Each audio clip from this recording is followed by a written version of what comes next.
Hello everyone. तो अभी आप देख रहे होंगे कि जो नीट का जो मुद्दा है वो कंटिन्यूसली बढ़ते ही जा रहा है और सुप्रीम कोर्ट का जो अभी वर्डिक्ट जो आया है कि 1500 कुछ लोगों का अ, आप जिनको ग्रेस मार्क्स मिला था उनका री एग्ज़ाम करवा सकते हैं अगर वो चाहते हैं तो। मेरे को लगता है कि ये इतना सही डिसीजन नहीं है, क्योंकि सुप्रीम कोर्ट को सबसे पहले तो ये करना चाहिए कि जो काउंसलिंग वाला जो पार्ट है उसको अभी स्टे में रखना चाहिए, उसको रोक देना चाहिए, स्टॉप कर देना चाहिए। बिकॉज इतने सारे जो बच्चे लोग हैं उनके साथ जो गलत हुआ है उस पर पुलिस पहले पूरी तरीके से संज्ञान लेना चाहिए। पहले देखना चाहिए कि नीट का पेपर लीक हुआ था कि नहीं। ऐसा तो नहीं था कि नीट का पेपर जानबूझ के लीक करवाया गया था। और अगर नीट का पेपर लीक किया गया था तो फिर तो बहुत सारे लोगों को पहले से पता था पेपर। तो क्या अच्छे लोगों के साथ इसमें गलत नहीं हो रहा है? तो अच्छे लोगों के साथ भी गलत हो रहा है ना।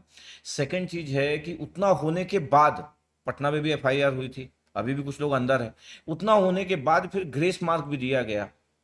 ग्रेस मार्क किस बेसिस पे दिया गया किसी को नहीं पता। एनटी अपने आप को बचाने के लिए मेरे को लगता है 1500 लोगों का एग्जाम लेना चाहता है कि चलो 1500 लोगों का एग्जाम लेते, बचते पहले तो इस वाले केस से, लेकिन इससे बचा नहीं जा सकता। सुप्रीम कोर्ट को सबसे पहले सीबीआई इन्वेस्टिगेशन का ऑर्डर दे देना चाहिए कि भाई सीबीआई इसको इन्वेस्टिगेट करो और एज सुन एज पॉसिबल दो, क्योंकि टाइम नहीं है। ये कोई पॉलिटिकल कोई इशू नहीं है कि ये बहुत टाइम टेकिंग चलेगा और 2-3-4 महीने तक चलेगा। बच्चे तब तक क्या करेंगे? आप किसी को ड्रॉप लेना है वो ड्रॉप ले, कोई जिसका अच्छे मार्क्स आ रहे थे वो क्या सोचे। मतलब लोग अपने फ्यूचर के बारे में तो थोड़ा सा वो तो रहेगा, मतलब प्रेशर तो रहेगा कि मैं कैसे, मेरे को अच्छा करना है। तो सुप्रीम कोर्ट को समझना पड़ेगा कि इसको इतने दिन का टाइम नहीं दिया जा सकता। आप एनटीए को ये नहीं बोल सकते कि आप 15 दिन में हमको बताना करके, ऐसा नहीं हो सकता। आप उनको 3 दिन का टाइम देना चाहिए। 3 दिन में उनको बताना पड़ेगा कि क्या हुआ, किस बेसिस पे दिया गया मार्क्स। जिस स्कूल में आप ग्रेस मार्क्स देके AIR 1 बना सकते हो फिर तो आप कुछ भी कर सकते हो। तो सिर्फ ये मुद्दा मेरे को नहीं लगता 1500 लोगों का है, क्योंकि 1500 लोगों का अगर आप री एग्जाम ले लोगे तो जिन लोगों का रैंक 10,000 आना चाहिए था उनका रैंक 30,000 आया है, 35,000 आया है, वो रैंक चेंज नहीं होगा 1500 लोगों के एग्जाम लेने से।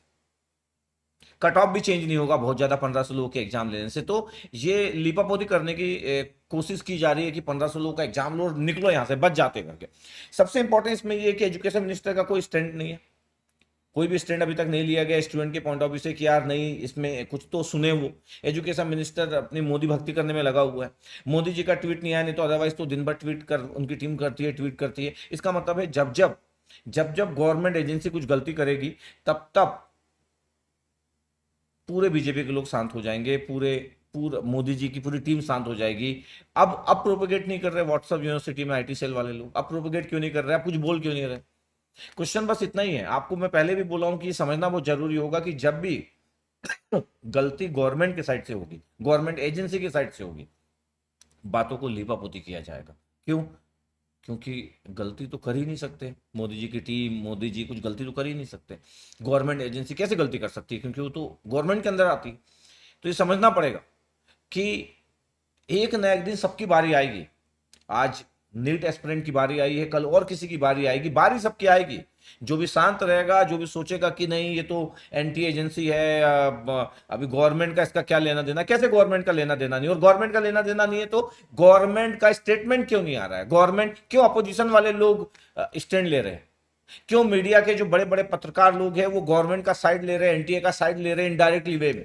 वो तो इसलिए फंस गए क्योंकि वो बहुत बड़ा क्राइम हो गया है, बहुत बड़ा स्कैम हो चुका है और पूरे पेरेंट्स, पूरे टीचर कम्युनिटी सब बाहर आ चुकी है, लोग सुप्रीम कोर्ट तक पहुंच चुके हैं। इसलिए उनको समझ नहीं आ रहा है कि कैसे लेकर के, अगर इतना सारा अगर बवाल नहीं मचता तो मीडिया पूरी तरीके से उन्हीं के साइड में है, एनटीए के साइड में ही है, मतलब गवर्नमेंट के साइड में है। हर गवर्नमेंट की जो चीज है, जो भी उससे रिलेटेड होगा, मीडिया मेन स्ट्रीम मीडिया उन्हीं के साइड रहेगी। बट थोड़ा थोड़ा ट्राई कर रहे हैं क्योंकि हर जगह वही बात हो रही है।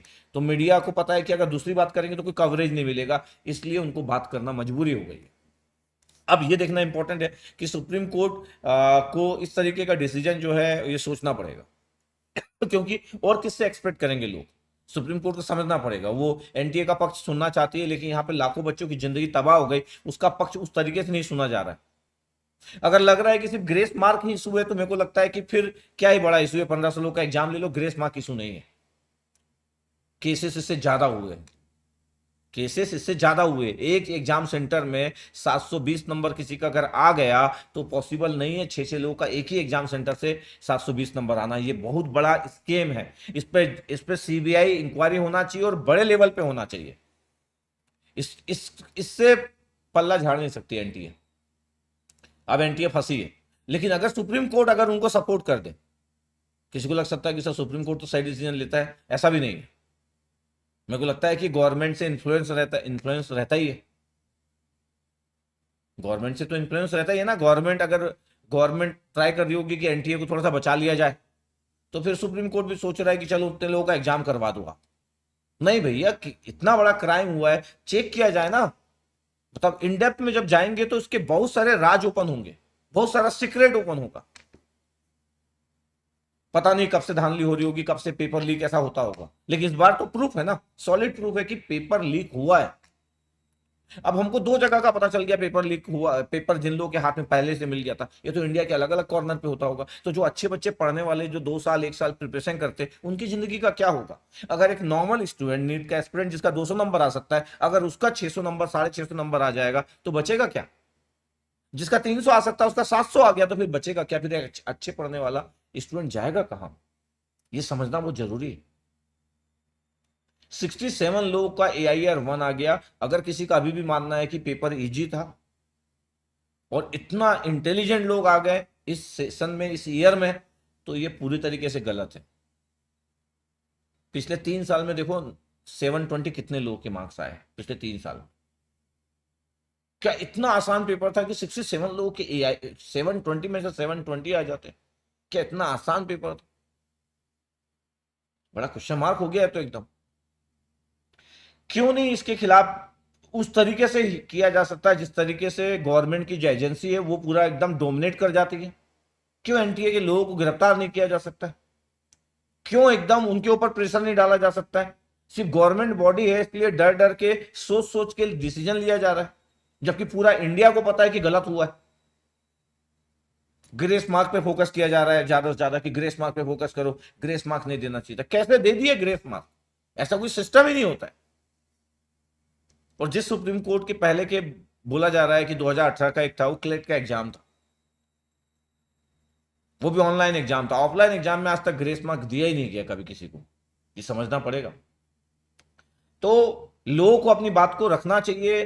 व्हाट्सएप में, व्हाट्सएप यूनिवर्सिटी बहुत बनी हुई है ना, हर जगह मैसेज करो। जितने अंकल लोग भयंकर मैसेज पढ़ते, भयंकर रीड करते, गवर्नमेंट के बहुत सारे मैसेजेस को प्रोपिगेट करते, उनको भी करना चाहिए, आंदोलन होना चाहिए। क्यों क्यों इस बात को छुपाया जाए, दबाया जाए और स्लोली बोला जाए? क्यों?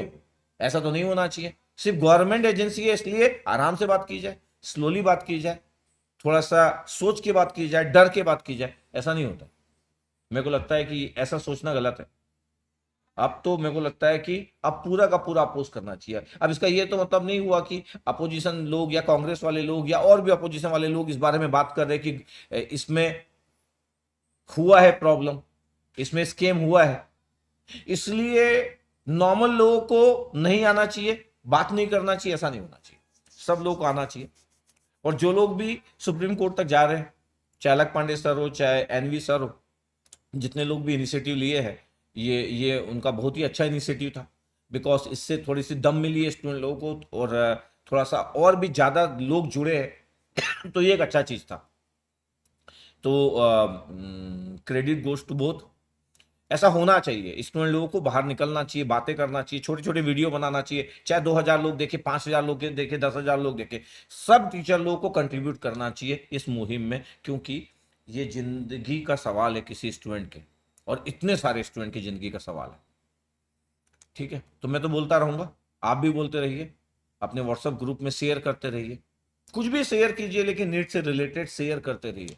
ये सभी लोग का कर्तव्य है, सभी लोग की ड्यूटी है कि स्टूडेंट के साथ इतना बड़ा क्राइम हो गया, इतना बड़ा स्कैम हो गया, इसमें चुप नहीं रह सकते और नहीं रहना चाहिए किसी को भी। ठीक है, ओके, थैंक यू।